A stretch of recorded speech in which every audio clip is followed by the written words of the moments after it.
नमस्कार दोस्तों, आज के इस वीडियो पर आप लोगों का बहुत बहुत स्वागत है। दोस्तों, आज के इस वीडियो पर हम लोग बात करेंगे छत्तीसगढ़ में रोजगार कार्यालय का एक नया वेबसाइट, रोजगार पंजीयन का एक नया सिस्टम चालू हुआ है, उसके बारे में आज के इस वीडियो पर आप लोगों को मैं पूरा विस्तार से बताऊंगा।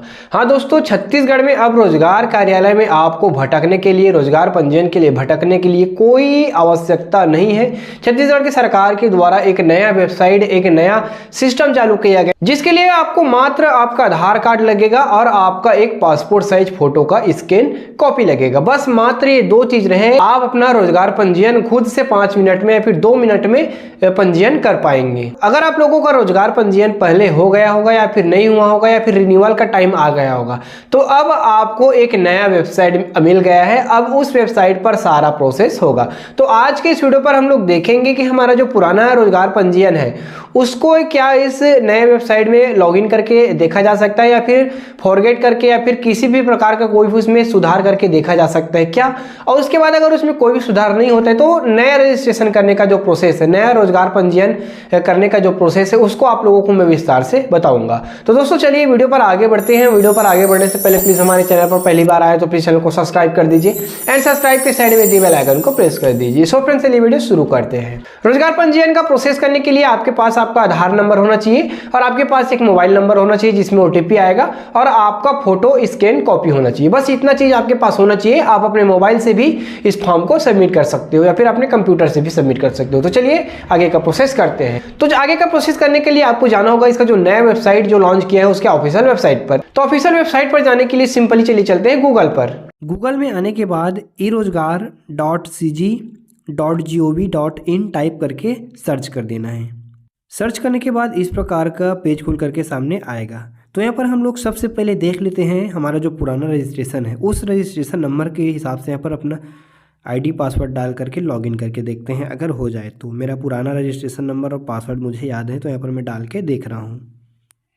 कैप्चा कोड को डाल देता हूँ, उसके बाद लॉगिन पर क्लिक कर देता हूँ। तो देखिए यहाँ पर एरर आ रहा है, मतलब इसमें लॉगिन नहीं हो रहा है। तो एक बार फॉरगेट करके देख लेते हैं कि पासवर्ड गलत तो नहीं हो रहा है। तो सिंपल यहाँ पर अपना आईडी को डालते हैं। आईडी को यहाँ पर पूरा नहीं ले रहा है, जो पुराना आईडी है वो नहीं ले रहा है। तो यहाँ पर अपना मोबाइल नंबर को डाल करके देखते हैं सेंड ओटीपी पर करके। तो यहाँ पर देखिए यहाँ पर पंजीयन नहीं करके दिखा रहा है। तो अब छोड़ देते हैं इसको सीधा सीधा। अब नया रजिस्ट्रेशन करते हैं, क्योंकि वो जो पुराना रजिस्ट्रेशन है वो लॉगिन नहीं हो पा रहा है ना, तो फॉरगेट हो रहा है। तो सिंपली रजिस्टर पर क्लिक करके सिंपली नया रजिस्ट्रेशन करते हैं। तो इसके लिए यहाँ पर सिंपली अपना आधार नंबर डाल दीजिए। आपको जो आधार नंबर है उसको यहाँ पर डाल दीजिए। उसके बाद यहाँ पर अपना नाम को डाल दीजिए। आपका आधार में जो जैसा जैसा नाम, जैसा स्पेलिंग है सेम वैसी चीज़ में भी डाल देना। उसके बाद यहाँ पर मोबाइल नंबर को डाल देते हैं।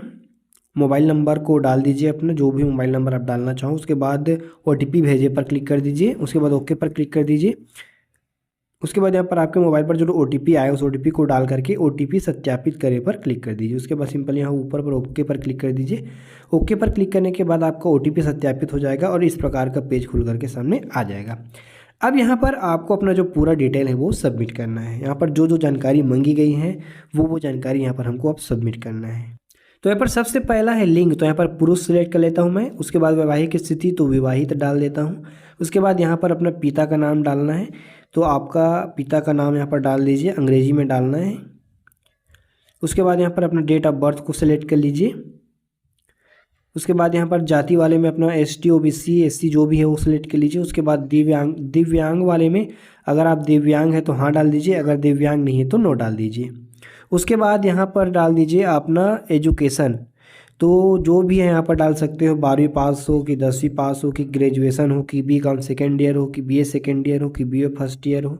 इस प्रकार से जो भी आपका जो डिटेल है या फिर PGDCA है क्या है, आप पूरा यहाँ पर डाल दीजिए। जैसे कि मेरा है BCom, तो मैं BCom डाल देता हूँ। BCom फाइनल है तो मैं सिंपली यहाँ पर BCom डाल दे रहा हूँ। BCom फाइनल वाला ऑप्शन नहीं है तो सिंपली BCom बस डाल देता हूँ। उसके बाद यहाँ पर अपना रोज़गार की स्थिति, तो मैं यहाँ पर डाल दूँगा बेरोज़गार, क्योंकि मैं फ़िलहाल अभी बेरोज़गार हूँ। ऐसा करके यहाँ पर डाल रहा हूँ। तो आप जो भी डालना चाहो डाल सकते हो। उसके बाद यहाँ पर अपना ज़िला सेलेक्ट कर लीजिए। उसके बाद यहाँ पर ग्रामीण या शहरी, तो अपन ग्रामीण क्षेत्र से हैं तो उसके बाद अपना ग्रामीण में तो अपना ब्लॉक की तहसील सेलेक्ट कर लीजिए। उसके बाद आपके गाँव का नाम या फिर ग्राम पंचायत को सिलेक्ट कर लीजिए। तो जैसे कि मेरा ग्राम दरचूरा है और मेरा पंचायत भी दरचूरा है, गांव भी दरचूरा है, इस प्रकार से डाल दीजिए। उसके बाद यहाँ पर अपना पूर्ण पता डाल दीजिए। तो मैं यहाँ पर डाल देता हूँ village दरचूरा, post Chauranga, block Simga, इस टाइप से यहाँ पर आप डाल देते हैं। उसके बाद यहाँ पर अपना पिन कोड डाल दीजिए और यहाँ पर अपना एक ईमेल आईडी डाल दीजिए। ईमेल आईडी भी डाल देना ज़रूरी है, कुछ भी नोटिफिकेशन इसके माध्यम से आ सकता है। उसके बाद यहाँ पर आपको अपना फ़ोटो चूज़ कर लेना है। तो यहाँ पर सिंपली चूज़ फाइल पर क्लिक कर लीजिए। यहाँ पर क्लिक करने के बाद जहाँ पर आपका फ़ोटो है वहाँ पर से अपना फ़ोटो को चूज़ करके ओपन कर लीजिए। ओपन करने के बाद सिंपली सुरक्षित करे पर क्लिक कर दीजिए। सुरक्षित करे पर क्लिक करने के बाद आपका जो रजिस्ट्रेशन है वो सक्सेसफुली हो गया है। यहाँ पर देखिए आपका रजिस्ट्रेशन नंबर, पंजीयन क्रमांक जनरेट हो गए हैं। अब सिंपली इसका अब हमें प्रिंट निकालना है। तो सिंपली इसके लिए जाना होगा रोजगार पंजीयन पत्रक वाले ऑप्शन पर। इस पर क्लिक करने के बाद इस प्रकार का पेज खुल करके सामने आएगा। यहाँ पर देख सकते हो अपना जो रोजगार पंजीयन का जो नया फॉर्म है वो इस प्रकार से रहेगा। यह रोजगार पंजीयन प्रमाण पत्र कंप्यूटराइज है, इसमें हस्ताक्षर की कोई आवश्यकता नहीं है। मतलब इसमें आप किसी अधिकारी की कोई हस्ताक्षर करने की आवश्यकता नहीं है, क्योंकि इसका प्रिंट निकालने के बाद हस्ताक्षर करवाने के लिए जिला रोजगार कार्यालय जाना पड़ता था। वहाँ बहुत दिक्कतों का सामना करना पड़ता था। तो अब इसका सिंपली प्रिंट निकाल के रख लीजिए। अब जब भी आप फॉर्म भरोगे तो इसको सबमिट कर सकते हो, जो पंजीयन नंबर है उसको सबमिट कर सकते हो। तो इस प्रकार से आप अपने रोजगार पंजीयन का प्रोसेस अपने मोबाइल से खुद से कर सकते हो। इसमें जो सबसे बढ़िया चीज़ ये है कि आपको रोजगार पंजीयन होने के बाद आपको सत्यापन करने के लिए रोजगार कार्यालय ऑफिस नहीं जाना रहेगा। इसमें स्पष्ट रूप से लिखा। सो फ्रेंड्स, इस तरह की नॉलेजेबल वीडियो देखने के लिए आप हमारे चैनल को सब्सक्राइब कर सकते हो। धन्यवाद।